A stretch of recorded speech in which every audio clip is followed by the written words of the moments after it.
Welcome to Twitch University, where we learn about the best way to navigate Twitch as a viewer and a streamer. We interview a variety of streamers, moderators, and creators to learn about best practices, hear wisdom, and listen to the story about each person's Twitch journey. Thank you for tuning in and enjoy the show. All right, welcome in. Let's see here. Shout out. We got Peeps with us here. Cruz One is here. DJ Pablo Godel. Hope I said that right. Mr. Latin House is here. J Styles Sounds. Hello. Alex is in the building. DJ Cruz One here. Like I said, MC, you're here. Hope things are going well. Okay, we're here. The university, our monthly show. Daz, how are you doing today? Happy August. How's your summer going so far? Today I'm doing well. I am doing well today. I'm doing well today. That sounds like it could be different tomorrow. It's better. It's better than it has been the last few days. But Okay. I wouldn't have it any other way. Wouldn't have it any other way. Sometimes having a little rough time makes you appreciate the time that y'all are having right now. Yeah. Amen. Okay. What else? Let's see what else is going on. Nothing really big going on in the Twitch world. Have you heard anything? Nothing too big. What's up, DJ Russell Joseph? I do want to share one quick announcement here. I'll share at the end too. Twitch TV Awards for 2023 are coming soon. We will open up nominations in 2 weeks. So the 21st is when nominations will open. They'll close 2 weeks after that. Then on September 11th, we will have the nomination show. And then the voting will be open for 2 weeks from there. And then the award show will be October 2nd. So I'll put up a post and share that. But that's kind of where we are, getting ready to celebrate all of our accomplishments for the past year. So very exciting. And that's what we got going on. So it'll be a lot of fun and excitement there. I think we shall get to, and let me make sure I got all my T's dotted and everything is going well. Well, Amani, have you tried any of the new Twitch alerts yet? The ones that Twitch has set up yet? Have you messed with those at all yet?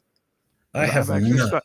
I've actually started playing around with those a little bit. I have some of them added to Mhm. my stream. I had to actually go in and disable some because they had some that I didn't realize that were Okay. on there. Like if somebody uses channel points in your channel, it actually pops alert up on the screen, as well Mhm. as whatever channel points redemption that you have. Like it would normally, if like somebody cheered bits or subs.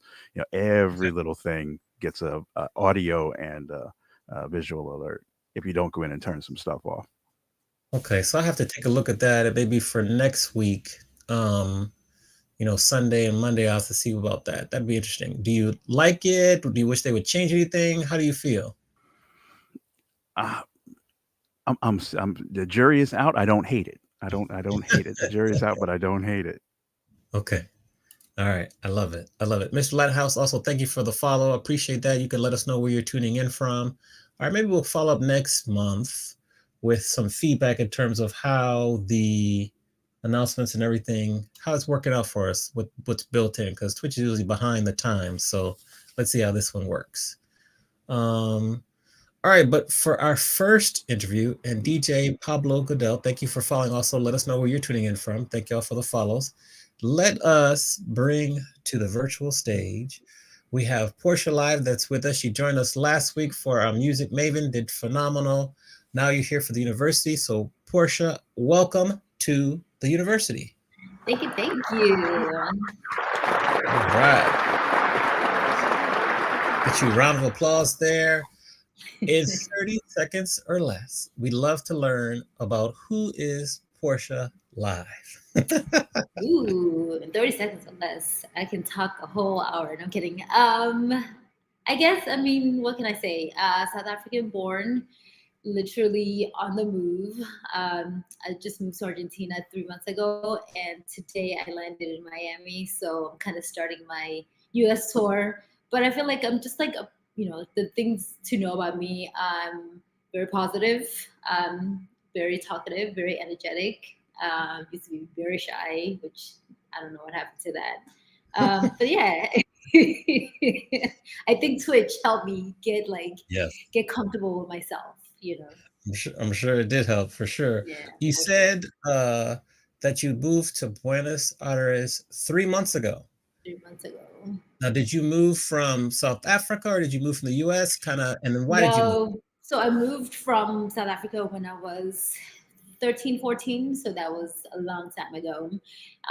Moved to the Midwest for about 3 years and then moved to California for 20 years and then Miami right before the pandemic. We recently moved, Pablo Godel, he's in the chat. We moved to Argentina to help out with his family. He has a mom who's 90, who's doing great. But he has an aunt who's 80, who's not doing as great, and he's the only kid. So essentially, Mm, we needed to yeah. be hands on and kind of figure out some situations there. So that's Okay. why we're in Argentina. All right. Shout out to Gout Clout in the chat. Lily C. Rose, who's coming up next, is in the chat. Hello, everyone. How do you get adjusted to living in a new country? Like, that's got to be really different. Were you fluent in Spanish before you got there? Like, how's the adjustment been? The adjustment has been kind of challenging.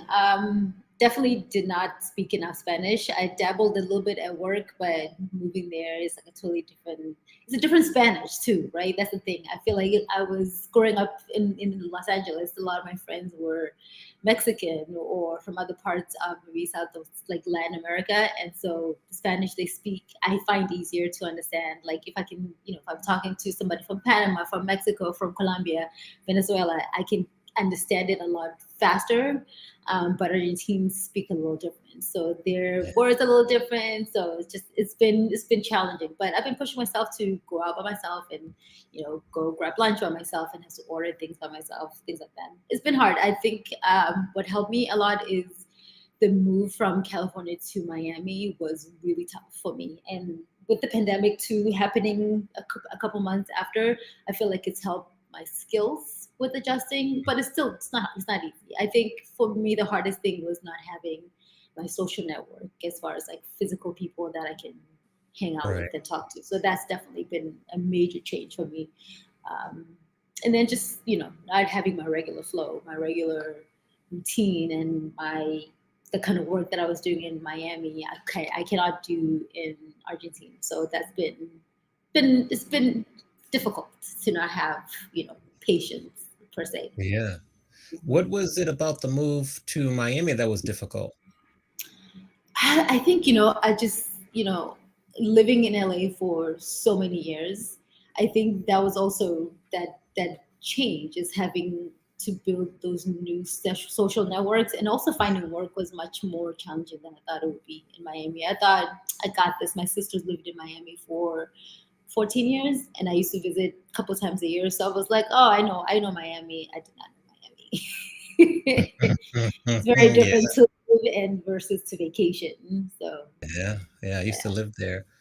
Now, as a DJ, what is it like to move to a whole new city?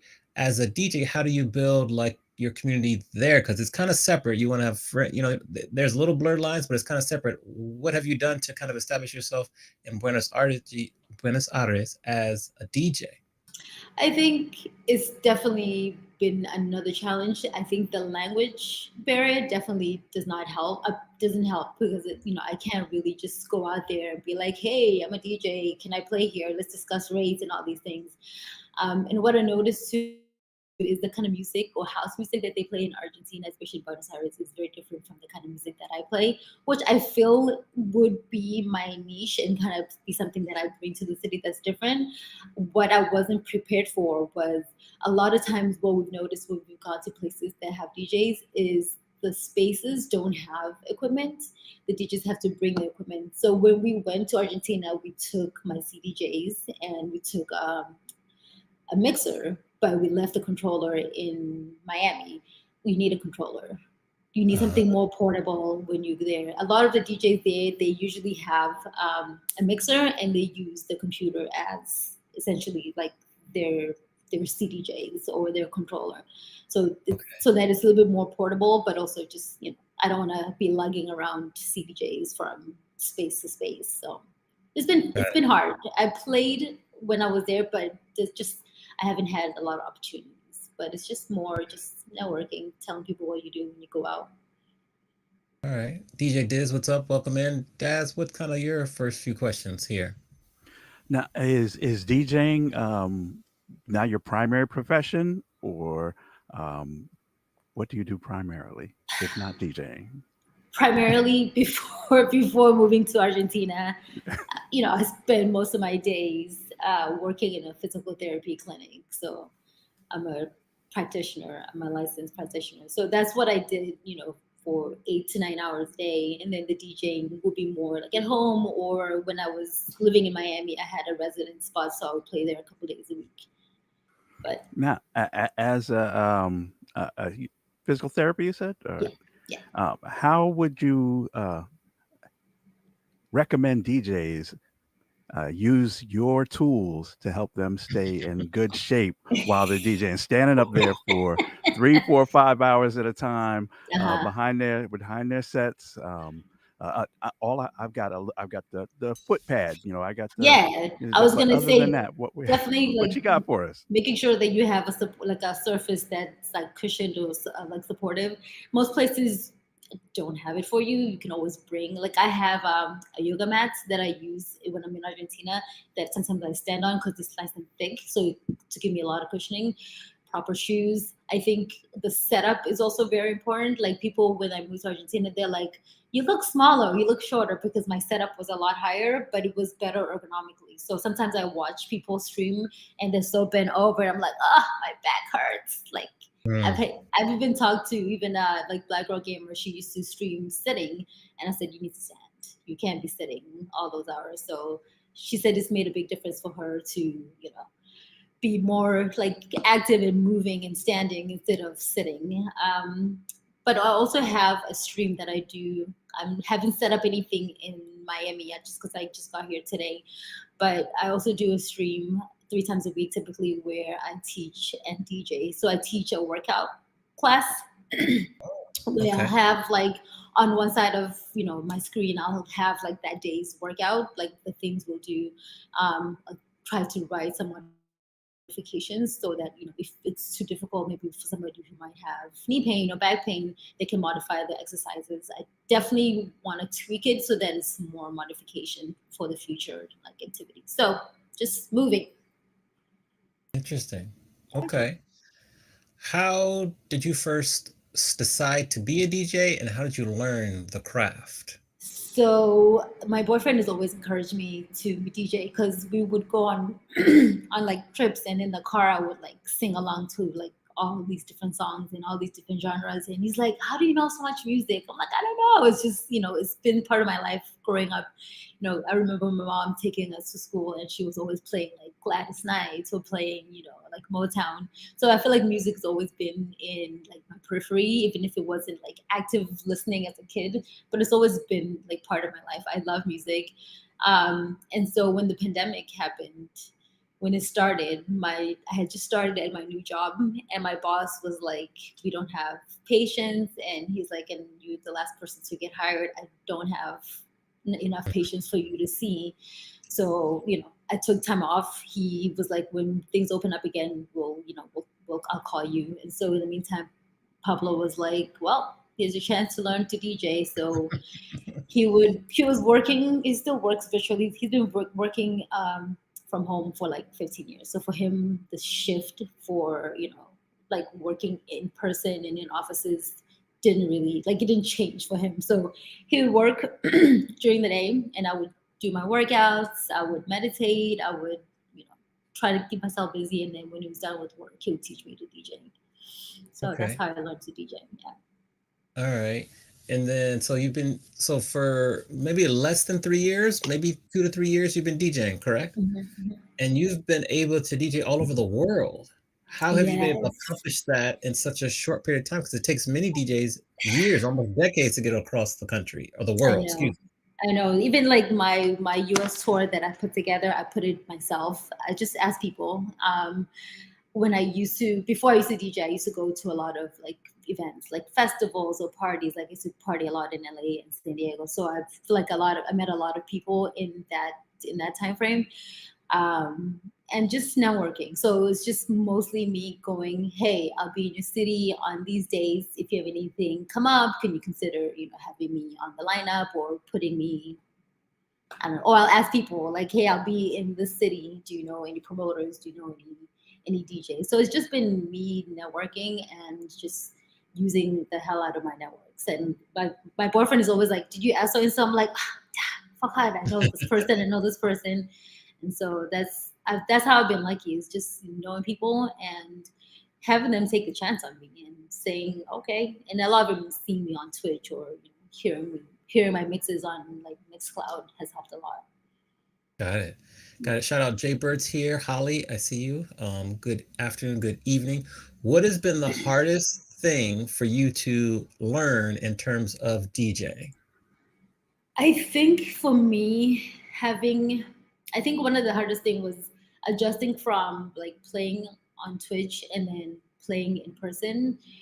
Mm, Um, you know, there's I feel like a lot of times on Twitch, you doesn't matter what you play, doesn't matter how long you play a song, you still have people listening. You still have people like enjoying a song, or maybe more open to listening to a song that they probably wouldn't necessarily dance to at a club. And so when you sometimes play some of those songs and it doesn't really translate, or people are like, when people like hear a song they like, they'll dance, or like they're like, "Oh my god, that's my song," and then they'll hear something different, they're like, "Oh, I don't know this song," and they'll kind of like either stop. So I feel like that's been the biggest thing to learn, but also just for me learning to be true to myself. So finding, I think the hardest thing for like learning to DJ is like what moves you, and then play that and have it translate to people. I think that's been the biggest thing.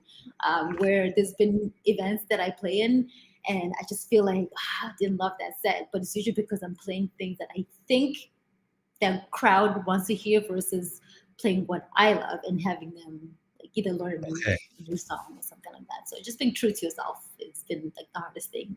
And just the Yes. change or the difference between having an audience that you can see, that you can, obviously you can see who are writing and giving you goodies, but on the dance floor it's not the same. It's a little different. A little Yeah, different out in the real world there. yeah, So yeah, yeah. interesting. Green alligators. Hello. I think Daz, over to you. There we go. I know how to unmute my microphone.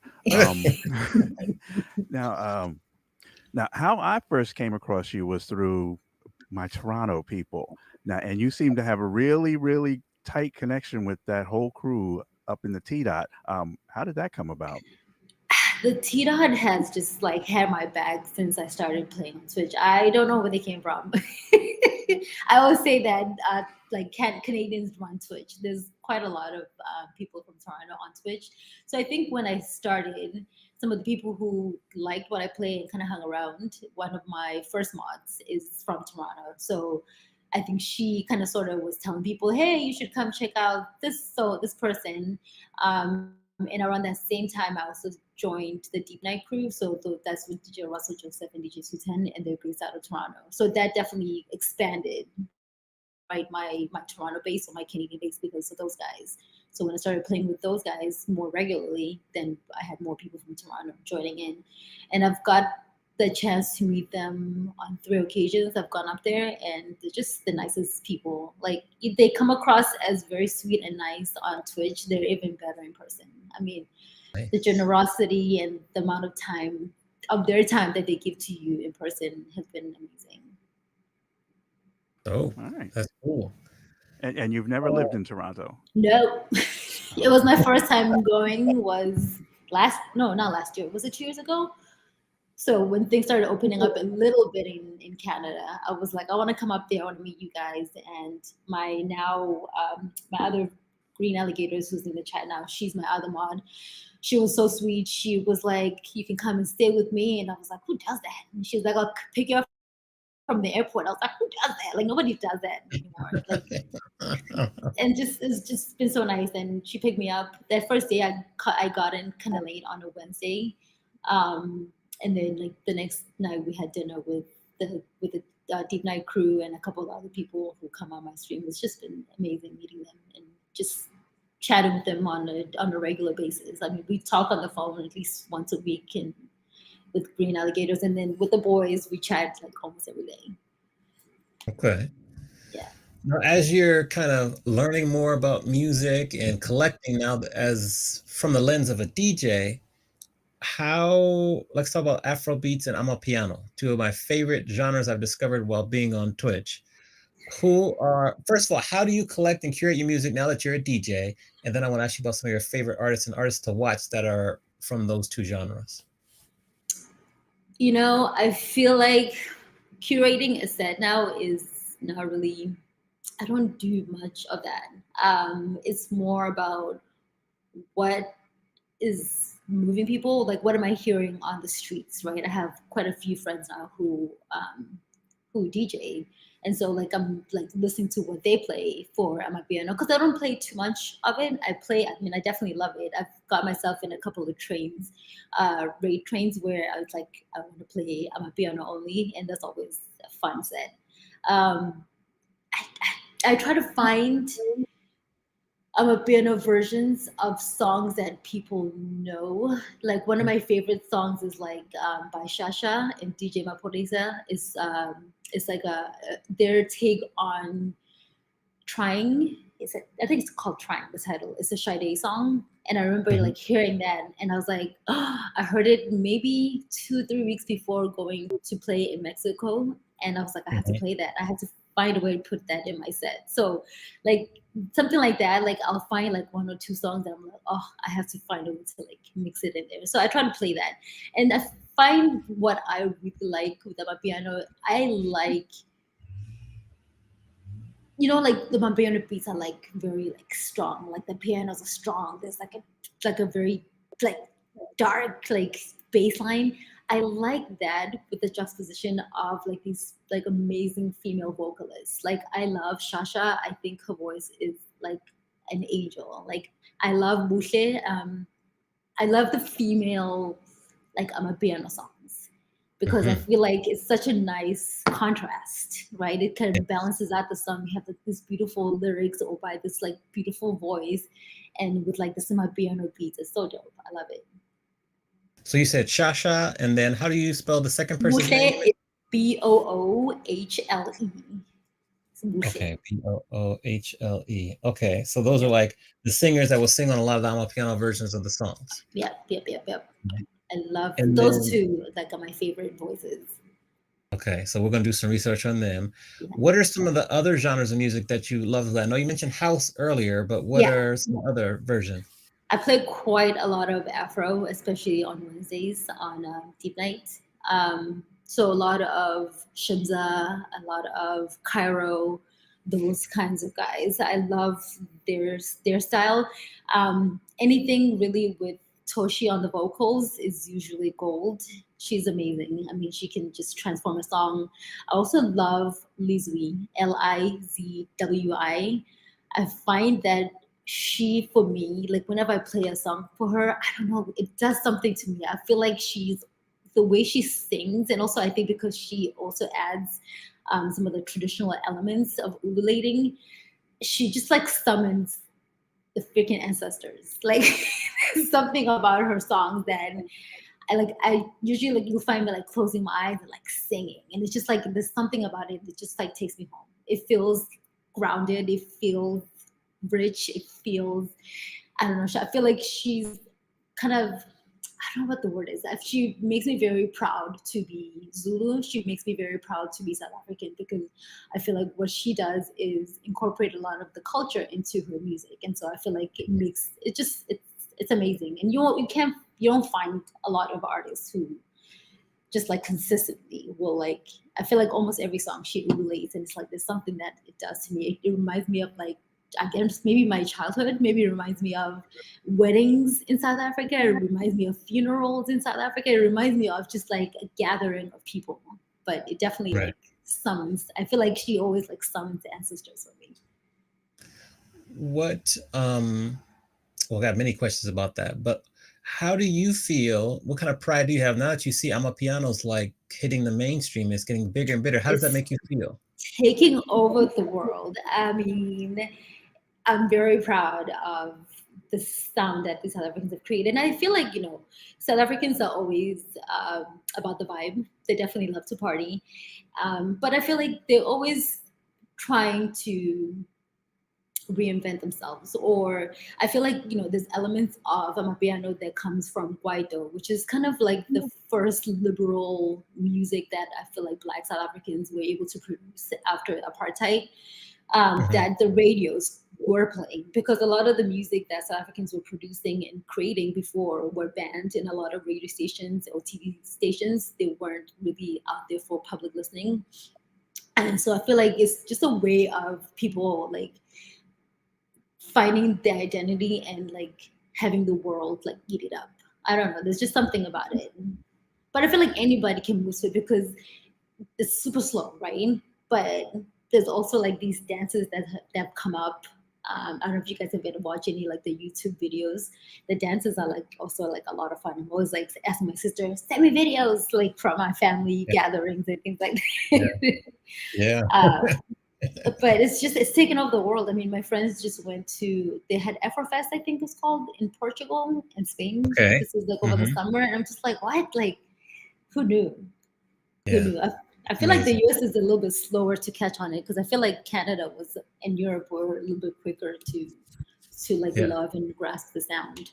But I think it's definitely the US is definitely slower because the main gateway is still radio, and radio it takes a lot of money and it takes a lot of persistence to get different genres played. I mean, it's even hard for traditional R&B to get played on radio. So I'm a piano. Like once you true. start to hear that on American radio, then you will know it's here. And Yeah, you were usually like the last ones to hear it. yeah. Kai, let me see how I pronounce this. Is it Kai Atenalaya? Let me know if I said that right. I'm sorry, but thank you for the follow. Let us know where you're tuning in from. Kiata. So, Kiata. Kiara? Kiara? Okay, Oh, Kiata. Kiata Okay, it's like Nyla, yeah. Delta. Kiata Nala. Thank you. Well, I'll let you kind of continue then, Daz. What's your next question? And look, Songbird. I see Songbirds here too. my next question is with who are your biggest influences on the DJ side of things right now? What are some DJs or not even necessarily DJs, people that even just if somebody's playlist that you may follow, what are some of your biggest influences when you're doing what you're doing now with your DJing? Who do you listen to in your downtime? Actually, for me, on my downtime, I don't listen to house. I feel like sometimes I need to just like hear something else. I listen to like a lot of older like R&B. Like I feel like I'll pop in there like on my Spotify. I'm like, I want to listen to Aaliyah today. So like I'll play like a lot of Aaliyah songs. Or I'll even play like Craig David, who's from the UK, which I feel like that was like my high school. Like my sister and I used to love listening to Craig David. I feel like it's a little bit all over the place. I don't have a specific like I only really listen and find music maybe on like Tuesdays when it's like the day before we set up like shit, I have to like prepare some music for tomorrow. Then I'll start like listening. And what I do too, what I found that's worked oddly well for me is if I'm posting something on Instagram, I'll maybe type like and like whatever if I feel like the message I want to send. I'll sometimes I'll just type things and make up like whatever a word like sunshine and see what songs like populate. And I sometimes find music that way. Or sometimes I might put an artist that I like. Let's say I'll put like Toshi, and then I'm like, what Toshi song is that? And then I'll play it, and I'm like, oh, I like that. And so I'm like, I'll screenshot that, and then I'll find and I'll go look for the song. So sometimes I look for my music through Instagram because I feel like there's always songs that I'm like, I've never heard that song before and I Yeah. find them on Instagram oddly.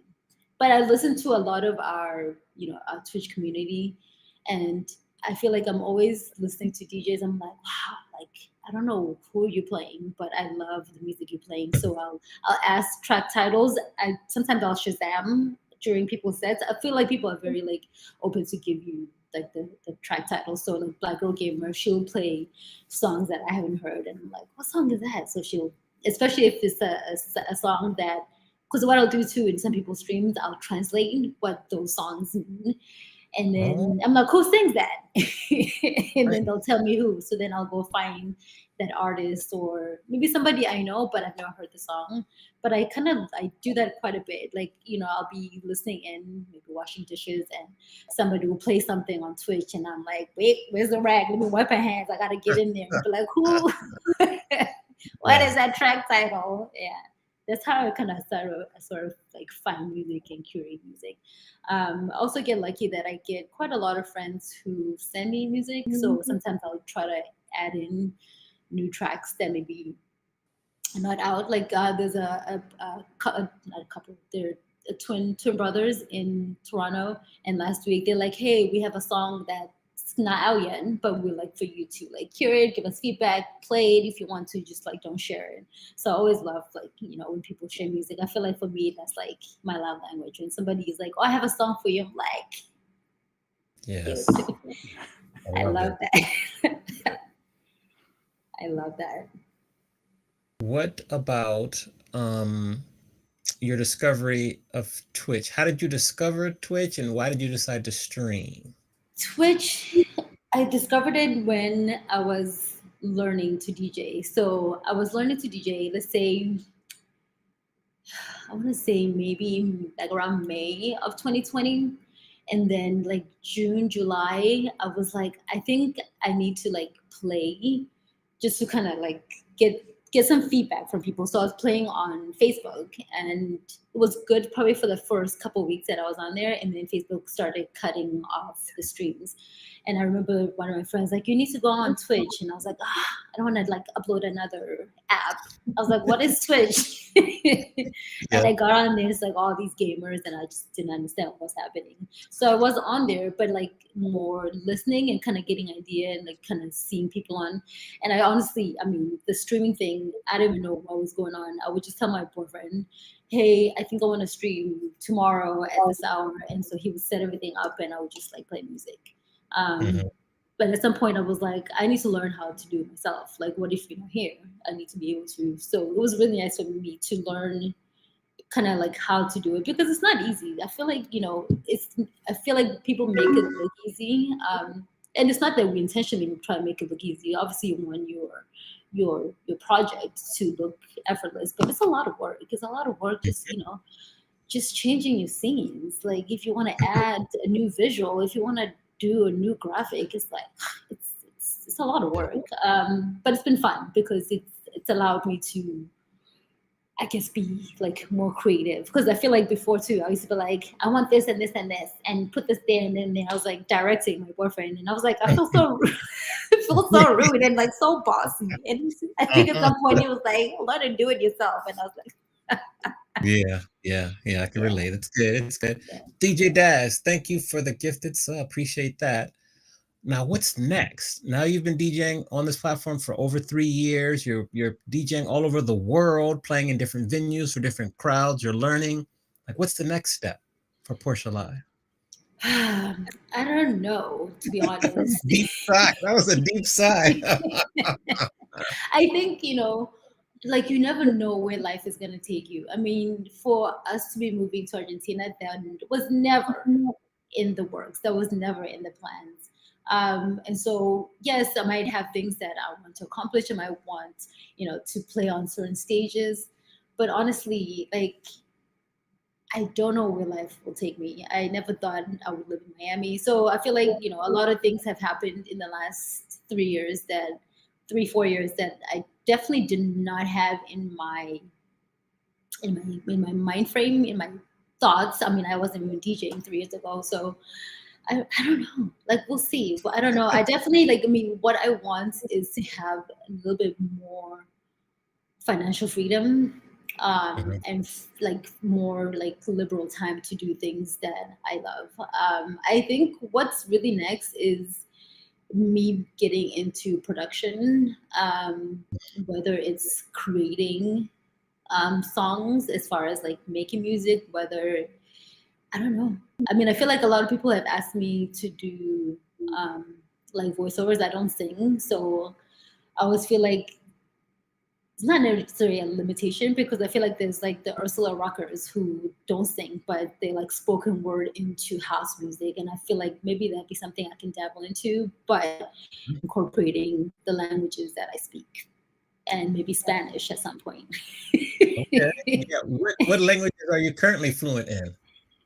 I'm definitely very fluent in English and Zulu are my main ones. And I think that's the thing I've been having fun with Zulu too is like translating it either during my streams or translating during my friends' streams. Like people be like, Portia, what does this song mean? And like I'll write it in there.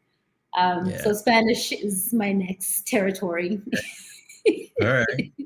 What was the other language that was popular in South Africa? It just escaped my mind. Xhosa? Pre-apartheid. Pre-apartheid. I'm trying to think Oh, of what. Afrikaans? Yes, Afrikaans. Afrikaans, yeah. Afrikaans, we learned it in school. I don't know a lot of it. I remember learning it maybe till like third grade. And so Okay. it's not, my mom used to teach it, and so she knows a lot more. But Okay. I feel like also there was like a weird feeling toward the language, right? It's like, I don't want to learn Afrikaans. I don't want to learn the oppressor's language. Yeah, but absolutely. Yeah. But it may. I mean, my mom went to Amsterdam for a work conference, and she was able to speak Afrikaans to the people there, and they could understand her. I was like, oh, I mean, I guess it's useful Yeah. because it's mostly like Dutch. So Yes. It's yeah, very close. Yeah, I was yeah. in South Africa in 2010 for the World Cup. Went Oh to man. Bloemfontein, Durban, Johannesburg, Oh, and then we wow. went to Kruger National Park too for safari. So those are Okay. the areas we went. So it was amazing, just amazing Amazing. time. So yeah, And yeah. maybe that's what's next, is playing at home. So we'll see. Oh, there you go. Okay, yeah, we'll put that on the map. Put that on Daz, the any map. final questions for Portia Live? Um, it actually, yes, I do. Since taking up the mantle of DJing for now the past what 3 years, 3 years and change, what do you dislike the most about DJing? What what is your biggest hurdle to overcome while you're DJing? Whether Uh, it's either on stream or in person. I know in person you spoke about people's reaction to mhm, music that maybe they're not mhm. familiar with, but in general, I think for me, it's not even the DJing part of itself. It's what goes behind that, how much you're getting paid for the gig. And I feel like also, people always try to undermine and undercut you. I think, people want you to play, but they want you to play for free. And it's like, well, that's like my time that I'm, and it's a service. Like, who are you gonna, hire to work for you for free? I think that's been like, for me, one of the biggest hurdles and obstacles. And honestly, I feel like one of the biggest challenges is not knowing, like, especially if you're newer to playing in public spaces, how much do you charge? I think that's definitely been one of my Hmm. biggest hurdles, my biggest, I don't have enough experience. Like, some people I'll ask, I'll be like, okay, I want this much, and it's almost like they come back too quickly with like, okay, I'm like, damn it, that means I didn't ask enough. Or Mhm. Yeah, I got more. but even Yeah. just like asking other DJs, I feel like, I mean, it's like, it's almost like, I mean, I guess any kind of work, like, if in a physical therapy setting, it's not appropriate to ask other team members how much they make, right? So I feel like the DJ world also kind of feels the same way. And also, I mean, I know that some DJs will pull more um, people because they maybe were better known in that city or in that community. So I think the financial part of it, the business side of it, I think is probably been the most challenging part. That's what I would say, Okay. for me at That's least. we're here to help. So when you have questions, you just send me a note and we're here to help be a resource. I think you're starting to see a little bit more transparency when it comes to rates or whatever, but we can kind of give you a good guideline and let you know what's too little, way which you should kind of really shoot for. But it is Yeah, it's tough. It's tough because there will always be DJs out there that will undercut you. I yeah, think COVID just put up Tweak Music just put up a really good video about kind of sticking to your rates. So I have to rewatch it, but I would recommend watching that because I think he made some good points. But you yeah, have to you have to stick to your value, and if it's not for you, something else will come for you next. It might be in a week, a month, even 6 months, but yeah, that's kind of life as it is with any profession, as you mentioned with physical therapy. But that is a hot topic in terms of rates. You have a lot of new DJs that are coming out of the bedroom trying to get gigs, and they, it's been a story for years, so it's still happening now. So we'll help yeah. you with that. Appreciate that. My Yeah. of course. My final question is just I love to seek wisdom from people. You've accomplished something that's very difficult in terms of learning how to DJ, traveling, DJing out in the wild, at different venues, in different countries. Like, what advice do you have for people who might want to follow in your footsteps but are a little scared? I would say go for it. Life is too short. Like, you've got to just give it a shot. Just do it and have fun while you're doing it. I think that's the biggest thing, because I feel like when I first started playing, I was so worried about, I mean, anything from how I look to camera angles, how I sounded. Just have fun, because the thing is, like, when you're having fun, especially as a DJ, people can see it, people can read it, people can feel it. So have fun with it, but do it. Go for it. Amen. Always Tell us, say yes. yes, always say yes. Tony LeBron, what's good? Make sure you follow Tony LeBron. Good to see you. Tell us, when are you streaming next? When's your next stream?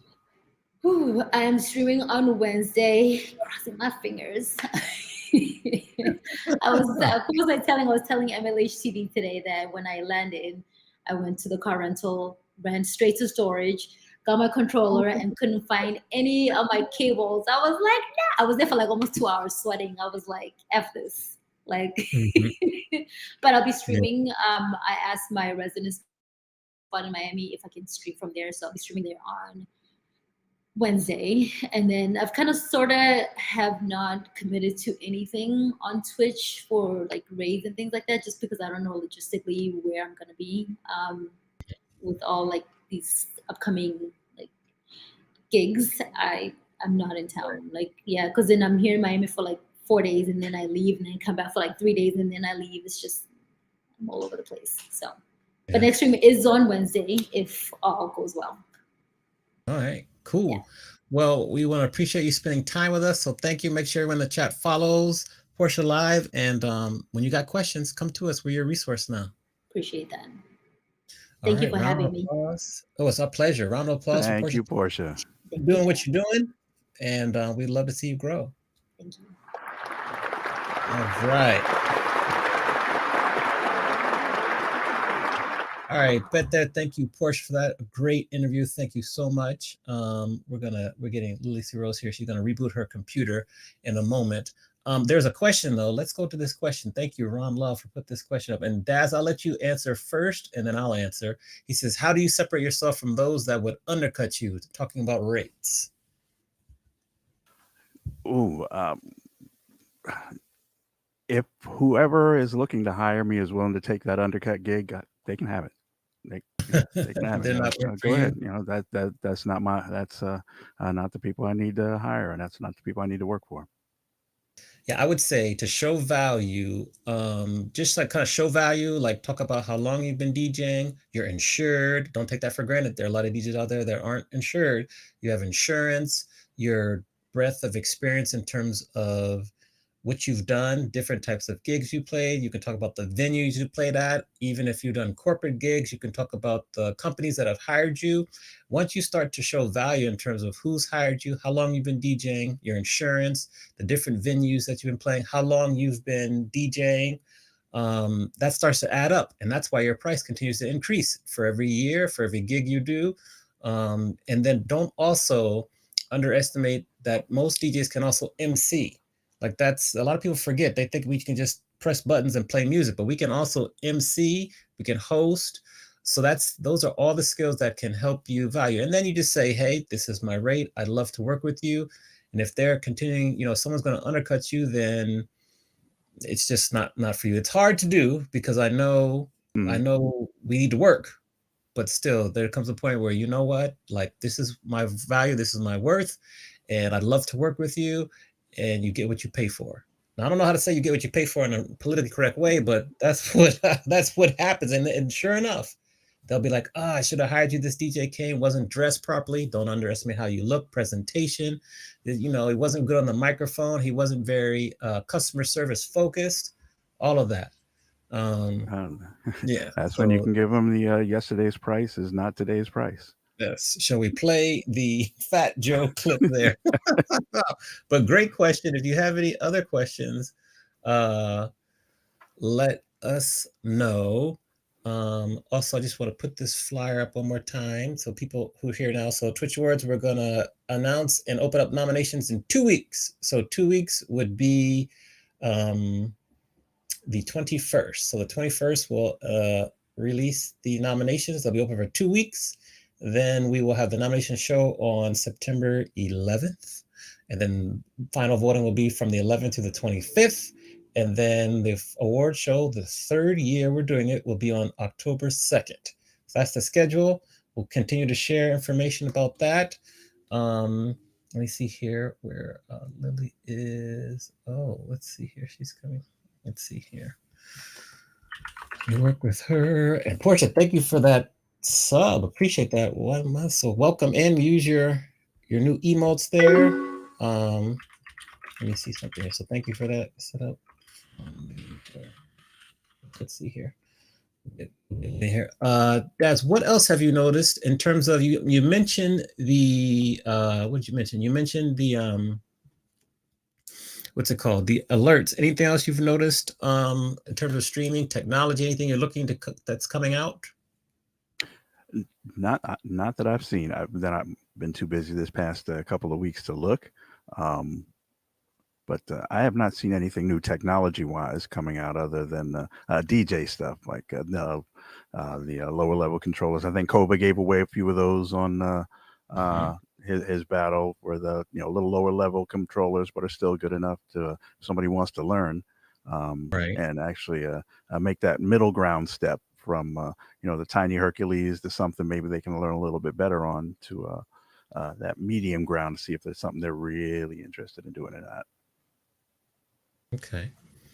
Um, as we go to the fall, what are some things that you might think about adding to your stream just to kind of continue to update and keep things moving and evolve?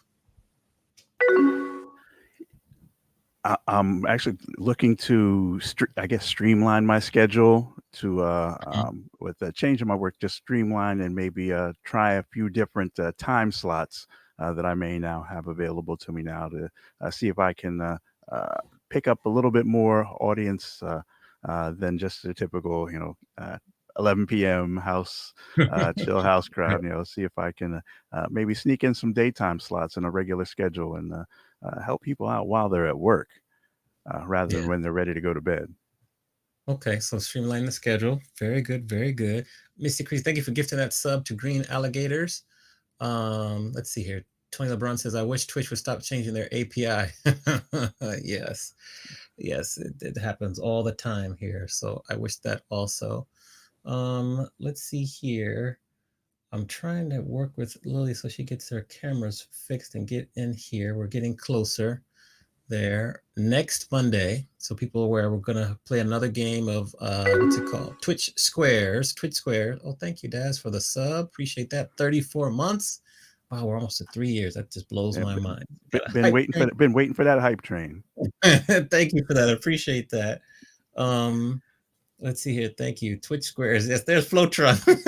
So Flowtron is going to be working first with Twitch Squares, but he's also going to be my right hand for the Twitch Awards. We got some cool stuff planned. We're at 93%, level 1, 4.5 minutes left. I'm trying to figure out how I can get Lily in here. We'll see what's going on, but we had the hype train. Any other questions? Thank you, Portia, for those bits, taking us to level 2. Any other questions in the chat about things that are going on, both in the streaming world, specifically Twitch or other platforms? We can try to answer them. So let us know. Put that in the chat. Now, I've seen more and more people kind of sneaking over to the green platform. Okay.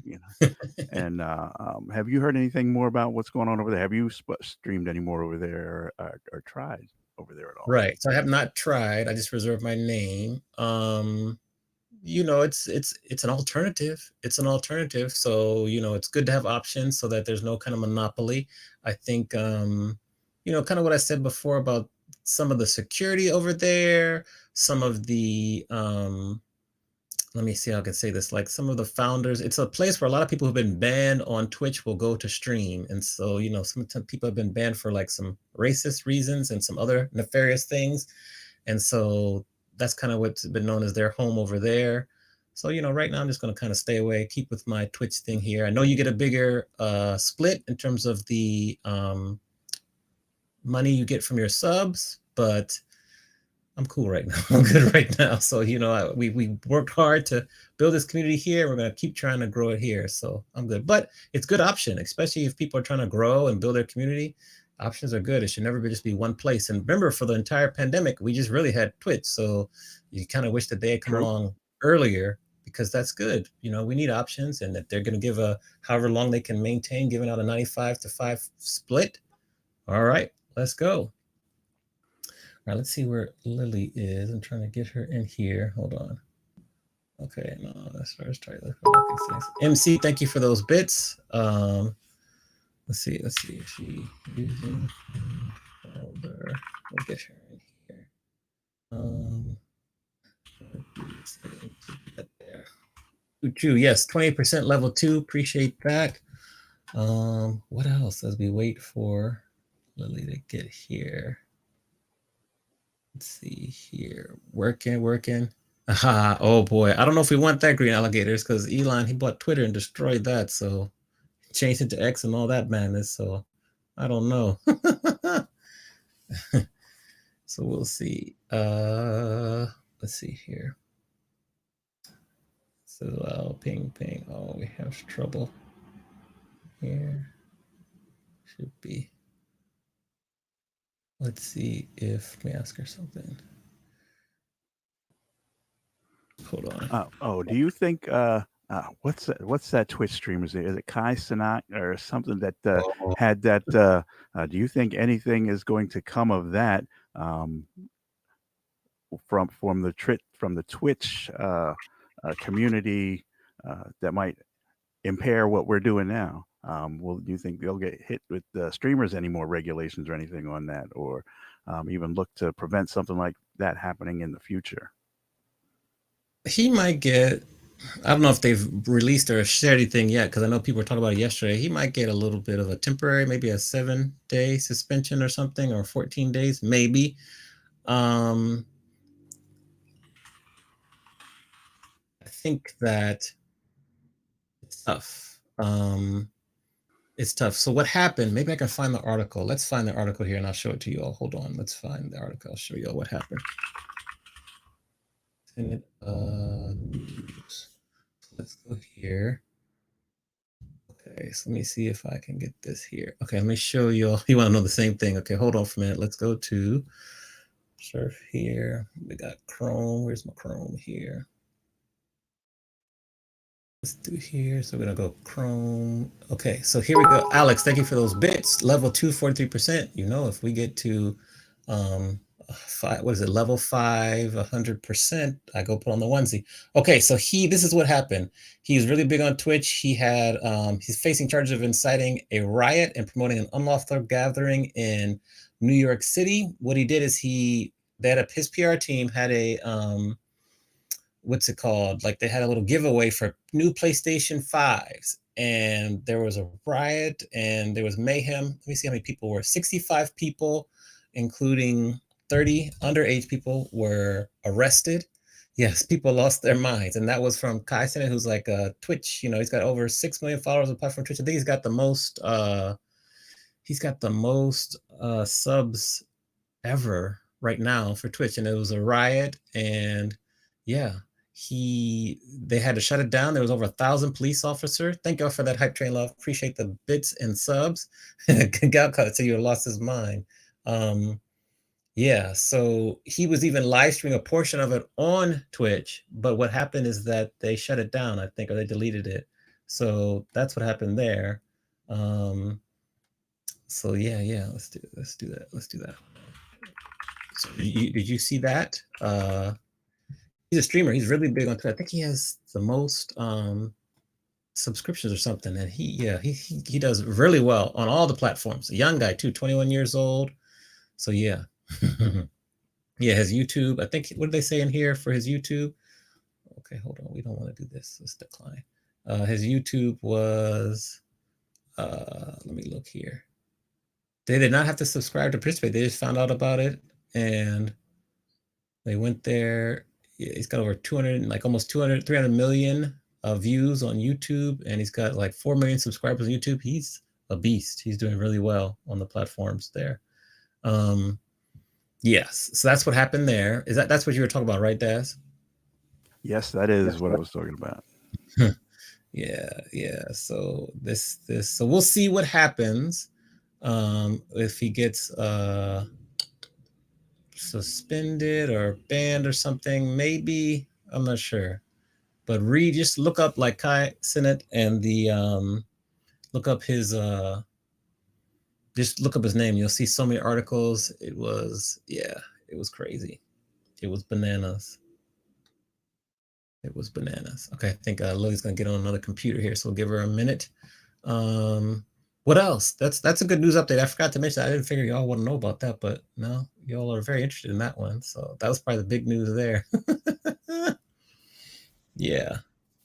What else? Yes. I won't even read your saying here, but I'll just kind of highlight it here for you. Right, there's a lot going on there. But the PR team, you had a PR team, they should have definitely made better decisions. Oh, let me change the future chat little thingy there. Here, put it over here. Yes, just bad decisions there. So live and learn there. Okay. What else? Anything else? Let's see here. We're waiting. Their brains are still developed. Okay, hold on over here. I haven't seen any of his live streams in Japan, but I'm assuming they would be pretty crazy. Yeah, he goes wow. So that's that there. That's there. I wonder, are they showing video? Let's see if we can watch the video here. Take this off. Hold on. We'll watch the video and see what they say. Well, it's an ad.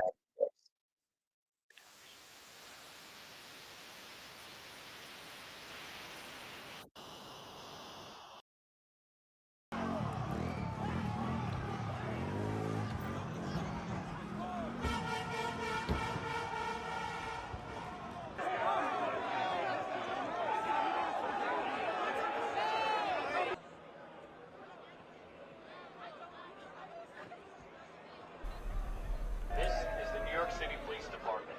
This assembly is unlawful. You are ordered to disperse. If you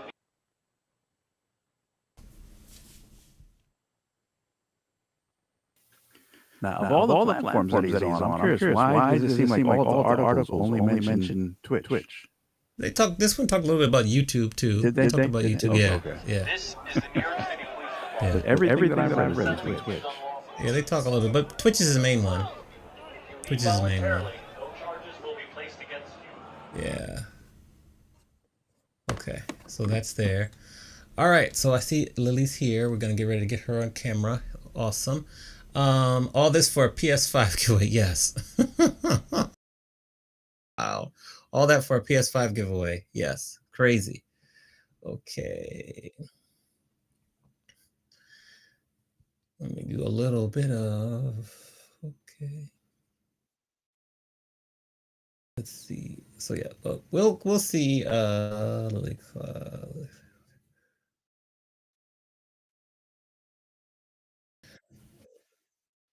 Tony LeBron says ridiculous. It's a little complicated there, but yes, it's a little crazy. Okay. Okay. Okay.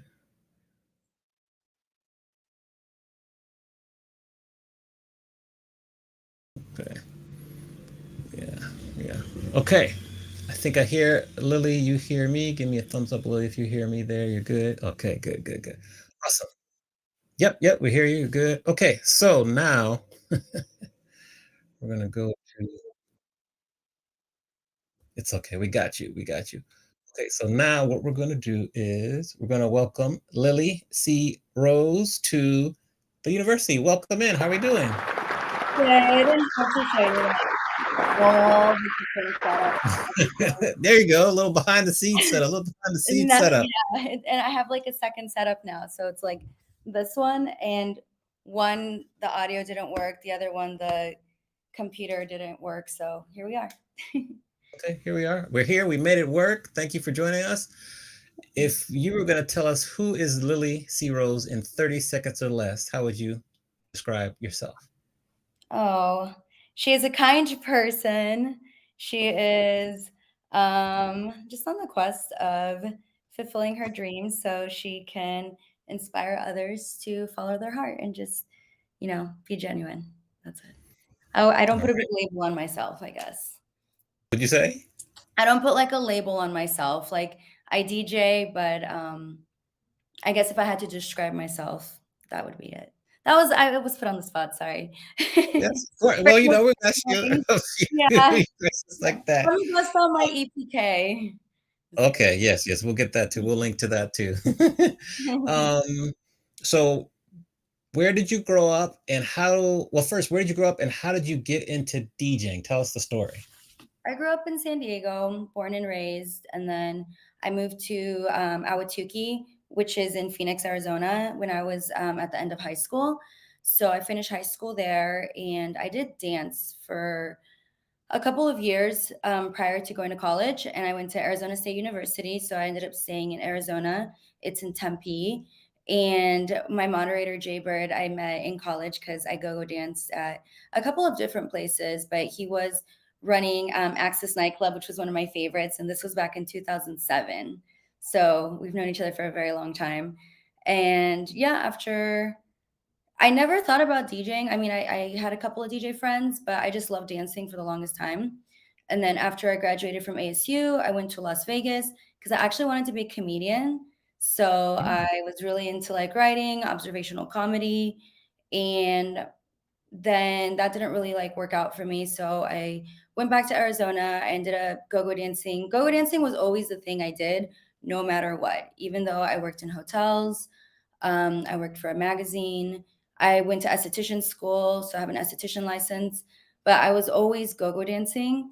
And then in 2012, 2013, I went to my first festival and I was like, I have to be a DJ. I started going to like Lightning in a Bottle, all the Insomniac festivals. I ended up dancing for Insomniac at EDC in 2017.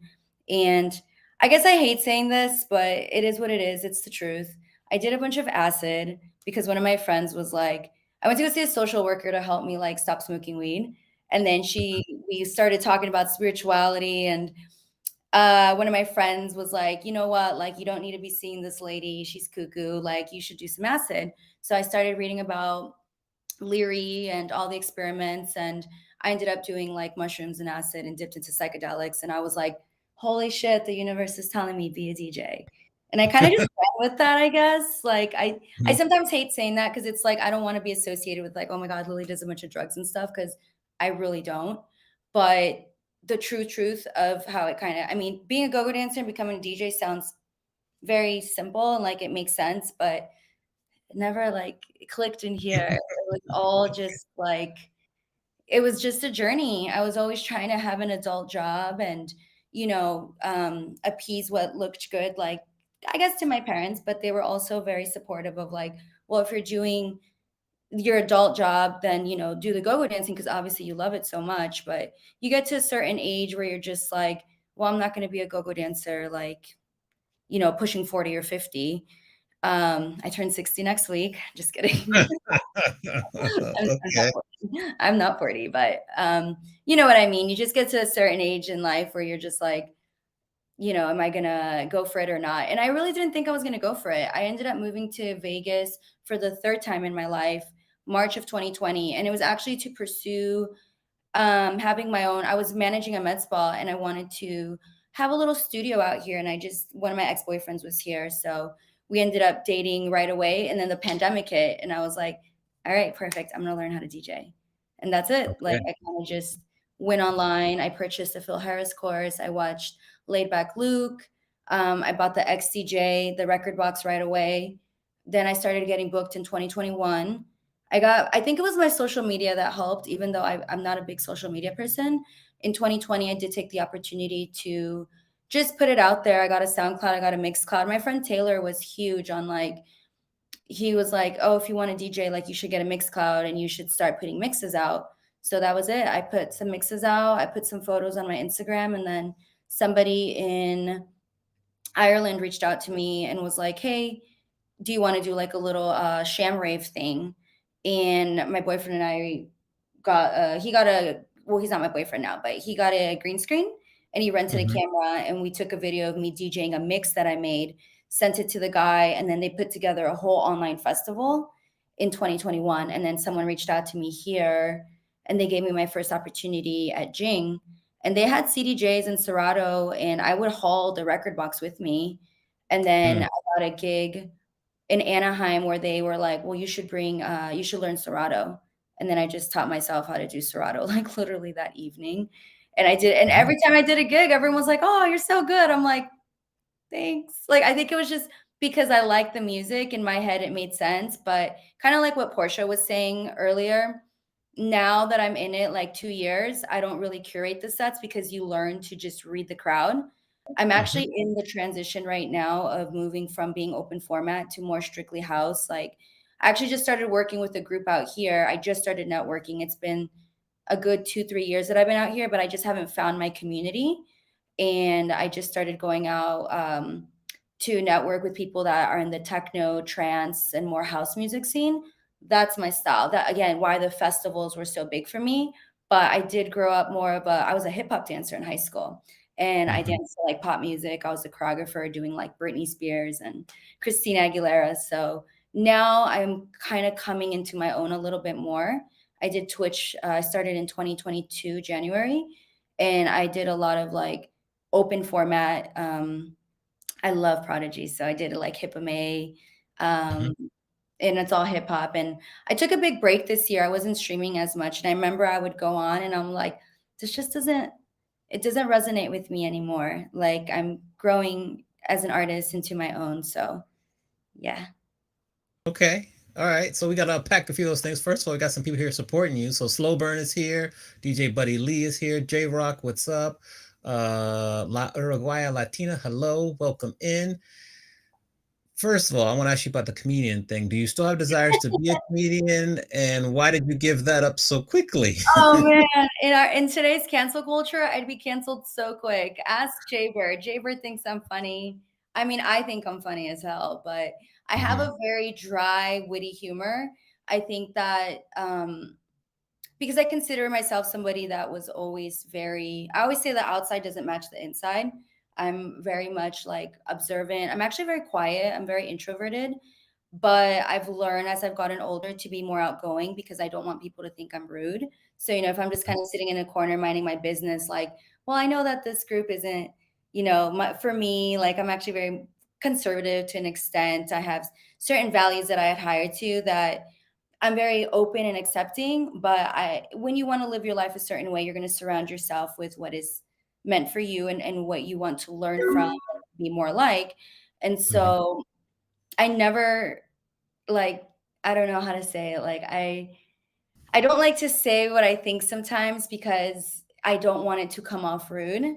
But when Mhm. I was doing comedy, I think it was supposed to be dry humor, but everyone kind of took it as like, oh, she's a bitch. And I'm like, not a Mhm. bitch. It's just like, it's like Sarah Silverman. She gets stoned for the things she says.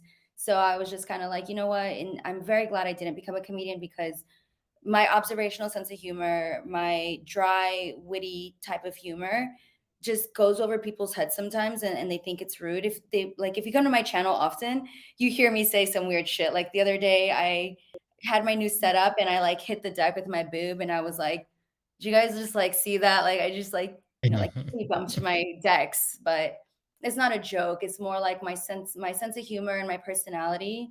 It is very like I don't know. I think too much. I'm always like thinking, ha ha ha, everything's like a joke to me. So I had a lot of stoner humor going on too. And yeah, I don't think I should No be. go for the comedy. I don't want to offend people. I just feel like every day, like if everyone's so sensitive now, the Gen Zs, everything's like, oh my God, you're offensive. And it's like, I don't want to offend anyone.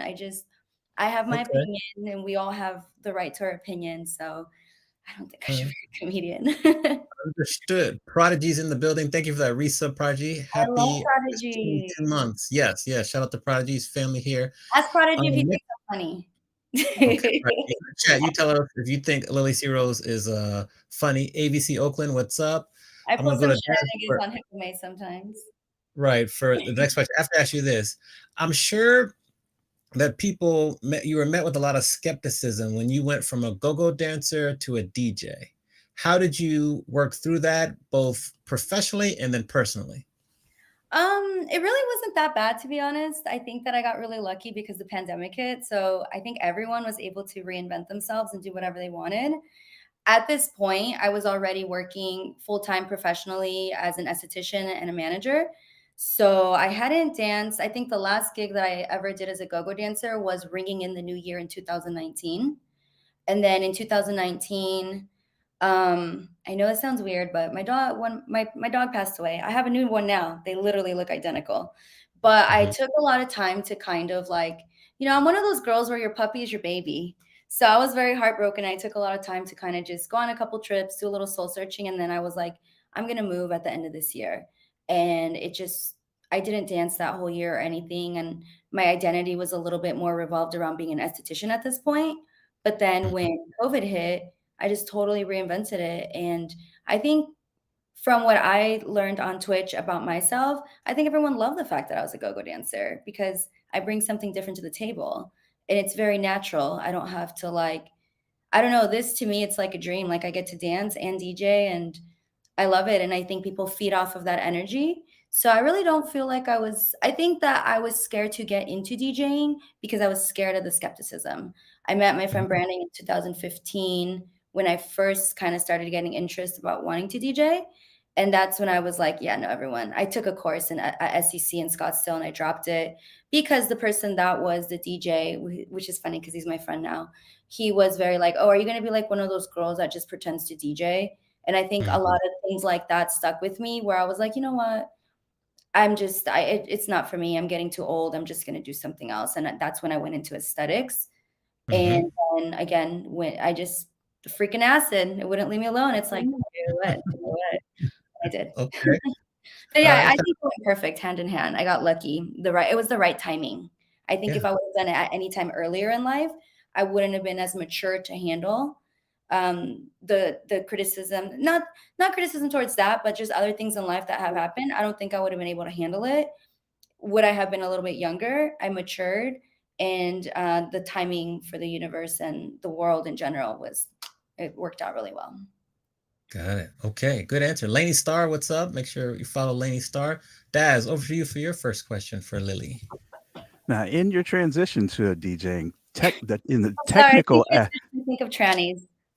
Okay, there we go. the technical aspect of DJing, what has been, if anything, the most challenging for you to get a good grasp on, technical wise, while DJing? So I would say that I consider myself a full-blown house DJ at this point because I mean, even though the house DJs are like, no, you're definitely an open format DJ. I think that if I would have gotten a little bit into like scratching, maybe that would be something that I would say would be the most difficult technical thing. But because I never really dipped into scratching, like when I took the course at SCC, I actually did a scratching course where we learned about all the history of it, where hip hop came from, um, and kind of like God, what's his name? Not Craze, but there's some DJs that come through SCC, which is really interesting, and they kind of school you on vinyl and just the history of it. You have such a respect. So I have a big respect for the art of scratching. I wish I could do it, but I think that I made a decision to go a different route. I think if I did get into scratching, that would be the most hard, like the most difficult technical thing for sure. But because I took a different route, I think that for me, the most difficult technical thing might be learning how to, for example, mix techno is very different than the way you mix house in open format, because with house music you kind of almost have to let it marinate a little bit, and the way you marry all the like either the subgenres or just kind of sticking to a certain vibe, versus like techno you're almost like hearing certain sounds, so you can have like two tracks playing together, but you're utilizing the highs and lows of different ones. Like, I don't feel like you do that too much when you mix hip hop, if that makes sense, right? So I think the most difficult thing for me, but it's really fun, so it doesn't feel difficult, is when you find something that you love, that you want to learn about, and then you're like, oh, this makes more sense to me, so this resonates with me more, so I'm going to learn to mix like a techno DJ versus I'm going to learn how to mix like a hip hop DJ. Because when I started working with people that do house, they're like, we love your mix, we want to work with you, but you're definitely an open format DJ. We need to teach you how to mix like a house DJ. So I think that's been the most difficult thing, is me realizing there's so many ways to skin a cat. Yeah. I wouldn't skin a cat, but you know what I mean. Yes. Daz, you have a follow-up or? That's all I got for now. Okay. Yeah.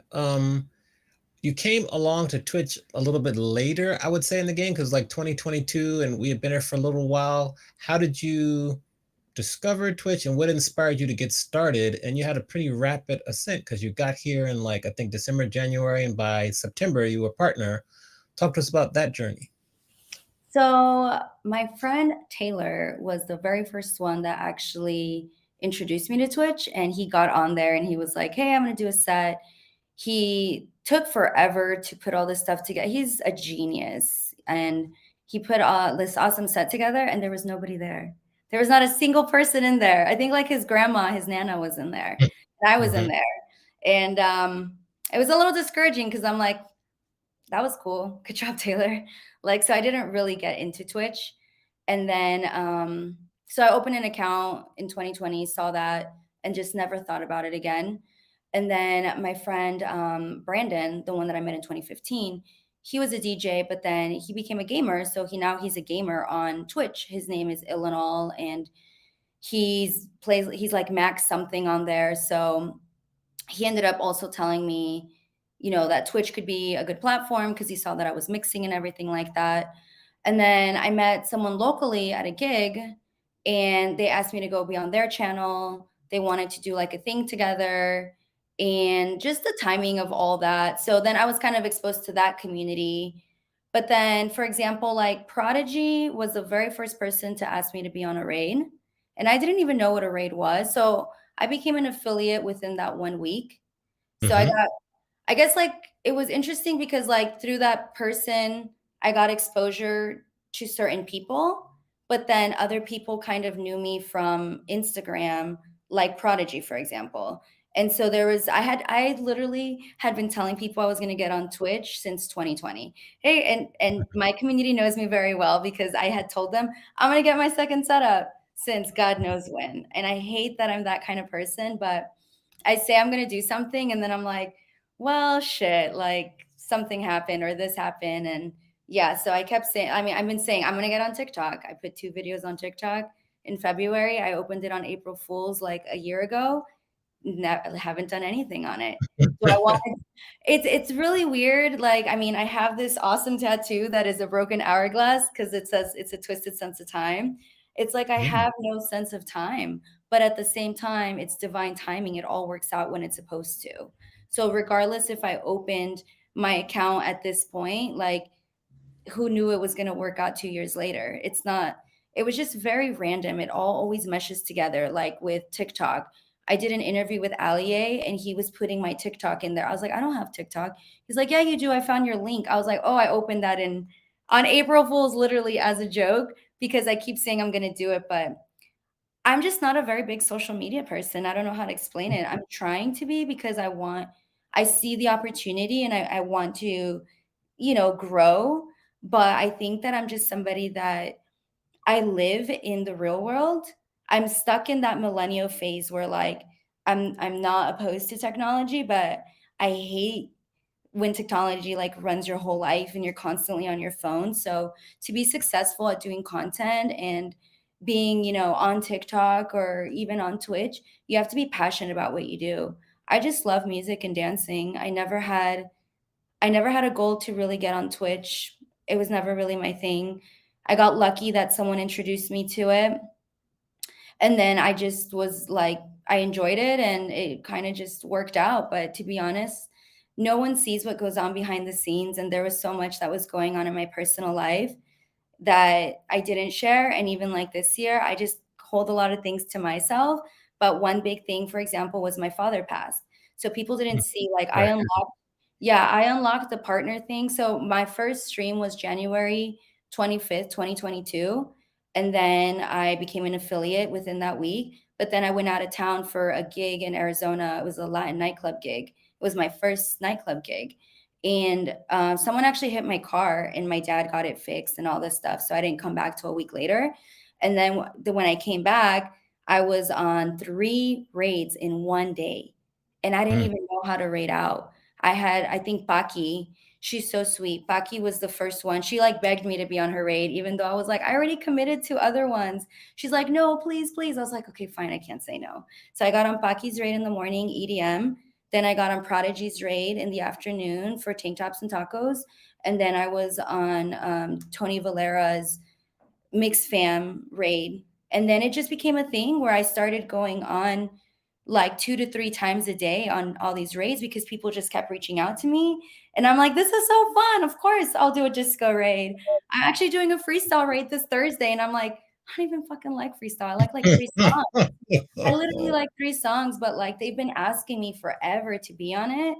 And it's just sometimes I have to learn to say no now. Oh, Because yeah. sometimes I'm just like, I can't go into like I love Lou.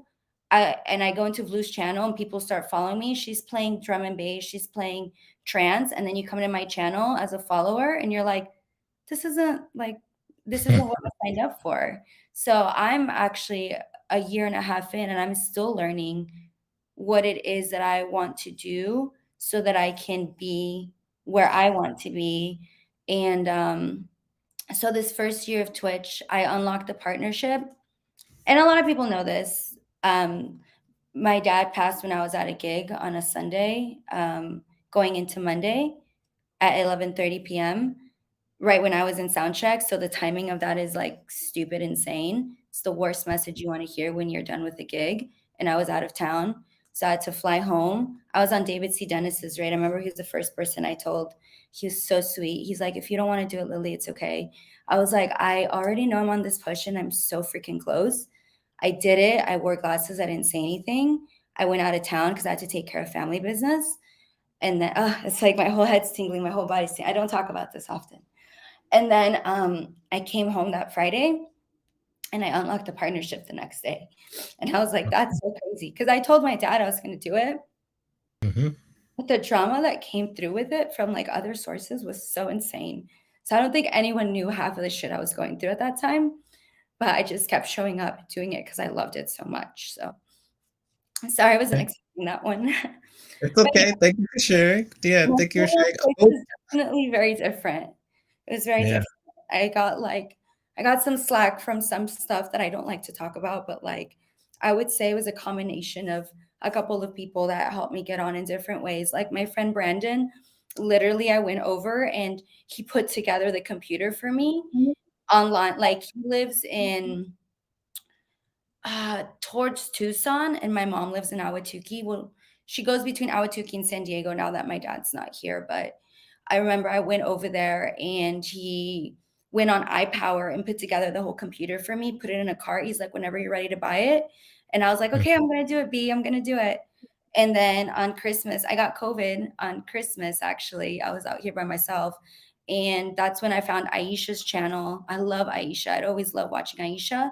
And she really like inspired me and motivated me. So I was kind of grouped into one category, but that category wasn't for me. And I never wanted to be in that category. The people that I loved to watch were like people like Aisha, people like Blue, people that play the kind of music I like, people that had the same vibe that I did, not the people that I was being thrown into network with that then wanted Mhm. to come back and like say shit. So that was a challenge for me where I was like, I learned to be true to myself, regardless of anything, to always be true to myself. So I still go on Blue's channel and I'm like, ooh, she makes me want to stream. I love like what they do. The Canadian girls, they play all the music that I like. As soon as you go in, like they're so nice and friendly. So it is very interesting how Twitch has so many different communities, but you just got to Yeah. find the one that speaks to you. And so yeah, Yeah. Brandon got on the phone with me. He took over I same thing with Discord. I never go on Discord. I'm barely trying to tell my community, go on my Discord. I'm gonna write on there. I think I Right. go on there one time a month and hey guys, dear diary, and I tell them like all my updates, and then I'm like, all right, peace. And then I see them again like 2 3 weeks later. I'm a very inconsistent person, but there's a reason for my inconsistency. I just don't like to I don't ever feel like I need to fully explain myself. I just live life at the beat of my own drum. You know, if you fuck with me, you fuck with me. If you don't, like, I'm sorry, I don't blame you. This is why I don't have children. I'd probably leave it at the bus stop and be like, fuck, hope he's Okay. hope he's okay. But Yes. Yes. yeah, so he took over some Discord account that I had that I don't even know if I still have it or not. And he literally just grabbed the mouse and, do you want this? Do you want that? He fixed my computer for me. He fixed my camera for me, set everything up for me. I used to stream and it looked really shitty for a while. Katie Too Loud came over to my place one day early in March and he helped me set up in a bigger space. Chris Rogers and I became friends at one point and he helped me fix my camera. Like it was a journey for me. There was a lot of people that came in and out of my life and in and out of my life. And everyone comes into your life for a reason. And, we learn and we grow and that's it. And I think that it's a lot of people that came into, help and Prodigy is a huge person that helped me because He just, as soon as he put me on tank tops and tacos, his whole, I never realized until I saw the flyer down the road. I'm kind of like a space cadet, and I don't notice things until down the road. I'm like, I can't believe Prodigy put me after him. He literally, he's the taskmaster. Well, not anymore. He took it off. He literally put me after him. Very quickly, he exposed me to his community, and they loved me. Like, well, I want to say they loved me because I still love them. But I think Marcia reached out to me. I never know how to say the name, but she asked me to be on like Animal the Monsters raid, the red light district. I remember I did the R&B set, and I was like dancing to Genuine and like doing a little show. And it was just, everyone was just so awesome. And I met David C. Dennis through Prodigy. David's like the only one that could ever get me out of hiding. I met so many awesome people because of Prodigy. So he was a huge person in my growth, whether he knows it or not. He was a Well, he huge. knows it now. He knows it now. He's here I've always watching. said Prodigy's been a day one, and we met through Instagram, ironically, not even Twitch. But Prodigy was a huge like contributor to my growth as well. So I think a lot of people help me in their own way, but it's like one of those things, you can bring a horse to water, but if they don't drink, like I obviously loved it, and I did it for the reasons that I loved it. I never even knew what partner was. I had no intentions of anything. Everything just happened accidentally, I guess. Okay. All right. Shout out to Prodigy's here. I see Hope you're with us. What's up, Hope? Diva929. What's good, neighbor? I love Diva. Yes, yes. Now, if we look kind of forward, where you got residencies, you're traveling, like how have you been able to transition to getting some pretty serious gigs, and what are your goals for the future? So right now, I'm super looking forward to my gig out in Hollywood at Sky Bar, the Mondrian. And that one was because of Taylor. Like it was just a networking thing. I'm actually working right now to do stuff with Elations out here. I just met Cosmic Gate, which is super cool. And the guy, they wanted me to open for maybe some acts down the road. So that's kind of my goal, is totally transitioning into that house music scene. And I think that a lot of what has helped me with that has been actually going out and networking. But the way that I even met the person that I'm networking with right now is I went to an event. They met me. They're like, "Oh, you're a DJ. I love DJs." They started following me. They actually came to my Twitch event. And then he came to my techno gig recently at Club Ego. And then I was like, "Oh yeah, it's my birthday next week." And he's like, "What are you doing?" I'm like, "Nothing. I'm just like really low key." And then Taylor was like, "I'm going to come out for your birthday. We're going to go." And he came out, took me to dinner. We had a great time. And then after he left, I went out to dinner with my other friend, Jim. And then from there, he has taken me everywhere. Like I didn't stream the other day because I was really hungover. And I'm like, I never do this, but I'm like indulging in it because I was a hermit for so long. But you have to get out there and network, and that's how you find your community. So all my other gigs that I've gotten have been because of my social media. And I don't even do social media, but people, "Oh, you're Latina. I see you play this." And I have been letting life happen to me. I have not been taking control of my own life for maybe a good 2 years now, but the things that matter the most are the ones that are in here for me and in here. And those are the things I have been taking care of. That's why sometimes I don't show up publicly to things like my Twitch stream or Instagram or Discord or TikTok, because social media is always going to be there. But like, I need to take care of my heart and my mind and myself before I show up for others, because I don't want to show up like, I couldn't even cry right now. I'm like, "Don't do it, Lily. Don't make me cry." I hate that. Like, I always try to just like, my dad always taught me like, keep it together. So I take care of the things that matter to me. And I always believe that if you do things out of a genuine place, from the bottom of your heart, if you have a genuine like soul or you have genuine intentions, somehow, like my dad would always say, always have faith. Somehow it'll work out. I literally was like crying to Jaybird one day. I'm like, "I don't know if I can live in Vegas another year. I don't have any friends. Like, I don't have family here. Like, what if I freaking die? My dog's gonna be alone in the playpen. No one's gonna know I'm dead for a good couple hours." But now I'm like, okay, literally after letting that out, the universe sent me someone that came to find me and was like, "I'm a fan of you. oh, I'm gonna help you. And they are like, I'm helping myself, but they're helping me get out there because being a female, it's not easy to go out by yourself and network. I get brought into these groups and I'm just like, I'm not, I'm not this. You think I'm this, but I'm not this. And I want to be within the community that I feel like I thrive and I love and I want to grow in. So finally, I'm heading in that direction right now. Very good, very good. Shout out DJ Brax in the building. What's good, Brax? I'm curious what kind of advice you'd have for people who maybe want to follow in your footsteps, like some people who might have been or are currently like dancers or maybe estheticians, but they have a love for music too, and they look up to you. What kind of advice do you have for them? Kind of the same thing Portia said, just do it. Like everyone's going to be a critic. I would say that might have been the biggest thing that held me back was being scared that I was going to be criticized.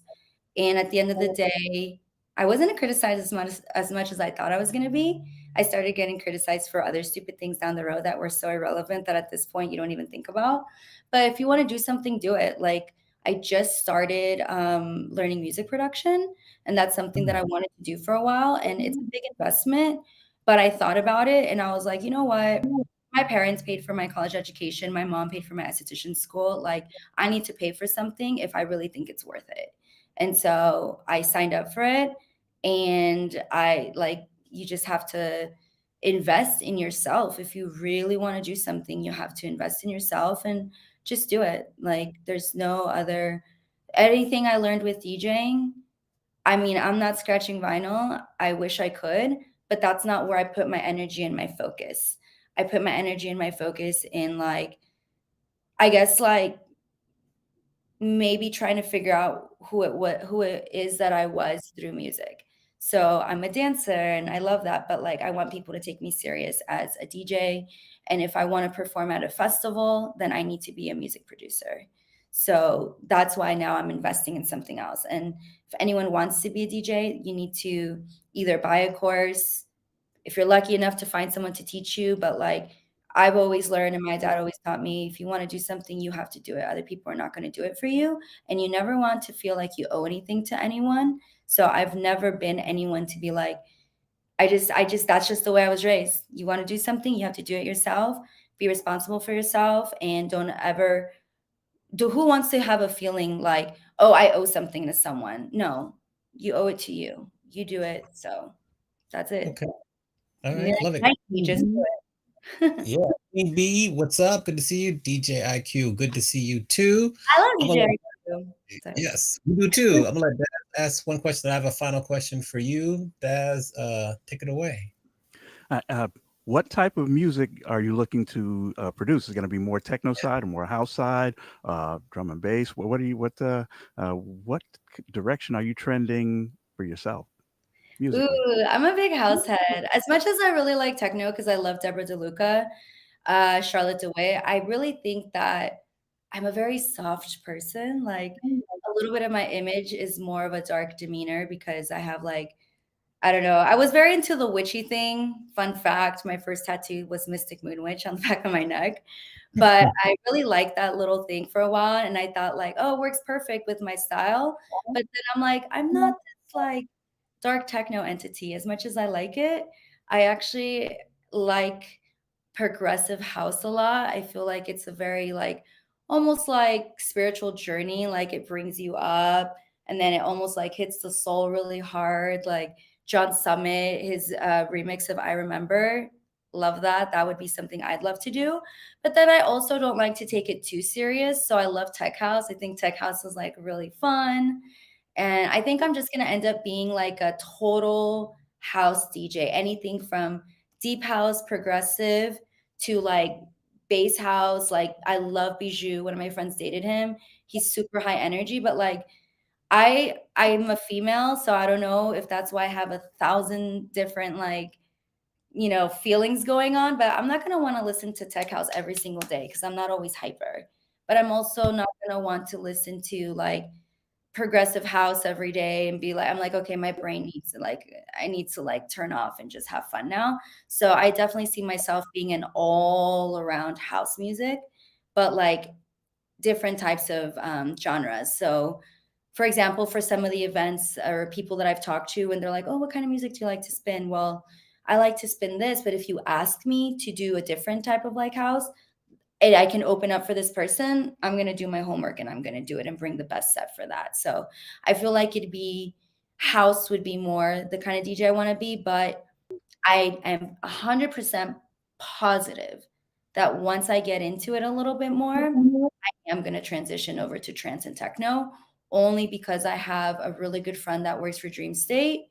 And sometimes when you have certain good connections, you're like, well, it'd be really stupid to not utilize it. Like he's Polish. He goes, Lily, you are techno Lily. I'm like, yeah, Marius, I only have 2 days. I think I Okay. will definitely dip into anything electronic. I'm not huge on drum and bass. This girl Blossom that is in AZ, I saw her grow into a drum and bass DJ. She's doing amazing things, but for some reason, I just can't get into drum and bass right now. Taylor just got into it, so I'm curious to see what direction he goes in it. I think sometimes the people you surround yourself with, they really inspire you. So all these answers could change down the road, but house, 100%. Okay. House. We have kind of a follow-up question. So, and I gotta pronounce this right. Is it Kanita? Let me know how to say it right, Daz. Kai. Okay, just tell me how to pronounce it. But really, it's a name. Kiata. Just you can Yada. just call her Key. Okay. Name some. What are like some art producers or artists that inspire you that you want to emulate in terms of your music production work? Ooh, I love John Summit. I think everyone loves John Summit right now. I also love Korolova. Korolova has that whole where they do kind of like a minimal techno. Ooh, so Boris Breha. See, Boris Breha falls under like minimal techno. So minimal techno is very different than hard industrial techno, which I did a kind of like underground techno gig in the beginning of July. So I would say Boris Breha and Korolova when it comes to minimal techno, which again, that's not house, but when you listen to it, it's so similar to progressive. But I love Boris's style. Housey, definitely John Summit. Trying to think. There's somebody I have on the tip of my tongue, but I can't think of them right now. I'm like, hold on, let me turn on my record box. But yeah, no, I would say those are the 3 that stand out for me right now because I actually really like minimal techno. It reminds me a lot of progressive. Cascade. I love Cascade, but I think that to start off, I'm gonna start a little bit harder. Bijou. I might say Bijou. Bijou's total bass house. See how hard it is for me to like pick one genre because Yeah. I don't know. I feel like everyone's this way. You just have multiple personalities. I mean, being a dancer, you put on different outfits and you're a different person every day. And so, even with the comedy thing, if I were to ever be a comedian, I feel like I would have to be more of a personality and not stand up. I'd be like that like ditzy girl in the back that's like, ha ha ha, what? Like that fits me pretty well, actually. It's organic to me. All right. Kent Mister, what's up? Good to see you here. Before I ask the final question, when are you streaming next? I want to say Wednesday. I'm gonna try to go like noon to 4. I Mhm. don't I'm very well known for jumping on raids and doing 1-hour sets. I have a lot of raids this week, actually. I'm doing the freestyle raid. I'm doing lockdowns raid twice. I'm doing 2 raids on Thursday.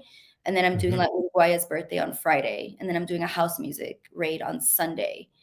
Um, but I really want to jump on Wednesday for myself and just kind of play some house because I'm working on consistency and it didn't work out in July for me. So let's give August a try.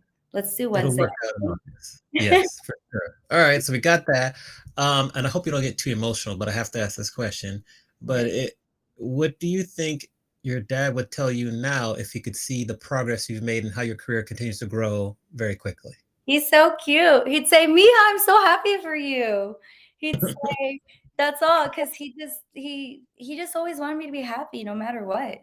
No matter what. Like he had these standards of things that he really wanted me to do and accomplish. But as soon as I accomplished them, like, and my mom would say, all he ever cared about. And I had the longest conversation with him the day of. And it was always because I showed him the billboard. I was out at Lex nightclub. This is a funny story. At Lex nightclub, they're like, yeah, they play like Bay Area. I was supposed to be at the pool and it rained, so they moved me into the nightclub, and I guess it's known as a hip hop club, and they play Bay Area, and so I kind of curated like a little 2 hour set, and then they're like, oh, play more hip hop, and it's that guy's birthday. I no shit. I get on the mic, I go, happy birthday. Okay, come on. That's not how you say happy birthday on a mic when you're in a hip hop club, when you're a nightclub DJ. And then I Yeah. kept saying it on repeat. Happy birthday. I'm like, this is awful. How embarrassing. Like now you look back at those memories and you're like, holy shit, that was like fish out of water. But I remember my dad just would we were on the phone that day because I showed him the billboard and I was telling him about Twitch and partnership and how this was the biggest gig I've had. I'm like, they flew me out, they got me a room, like they paid for everything. I'm headlining this club. And he's always like, oh, I'm so happy, Mija. I'm so like, he always called me Mija. Like he was just very happy for me. Like if I'm happy, he's happy. So very simple. I know he would just smile and be really happy for me. Bet. All right. I think you are correct. I know you're correct. He's an amazing dad. Always will be. I'm a product of Yeah. him, I think. Yes. Amen. Well, thank you for spending some time and working through the tech issues to join us and sharing your story and being so open and honest and vulnerable. So we appreciate that. Thank you for We'll your be sure to support you. Thank you also for being a contestant on Music Maven. We're going to get you to come back for Twitch Squares soon too. Yes. Round of applause in the chat for Lily C. Rose.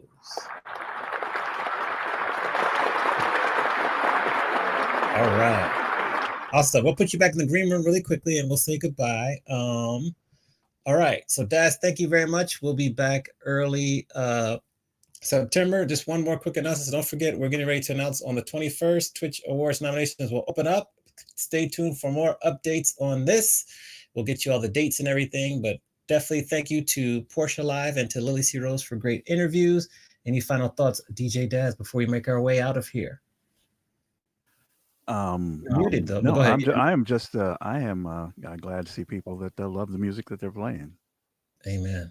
Yes, that's obvious. So I love that too. Since you referenced Vlu, I think she's on right now. Shall we go to see her?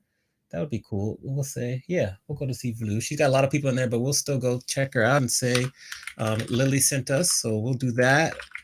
Does that make you happy, Lulu? Yes. So it's VLOUUE. We'll read out there. All right. So join the raid there. Get the raid message. Appreciate that. We'll pop in with our peeps there. I will see you all again Sunday night for Shells and Chill, 11 p.m. Eastern, 8 on the West. I hope to have an update on the book soon. The book is almost done. I spent the entire summer in a little bit of a hibernation writing this book, and it is almost done. I had a meeting with my writing today. I hear a little, but yes, so I'm excited and I can't wait to share it with you all. All right, get the raid message there. We'll say Lily Rose with us.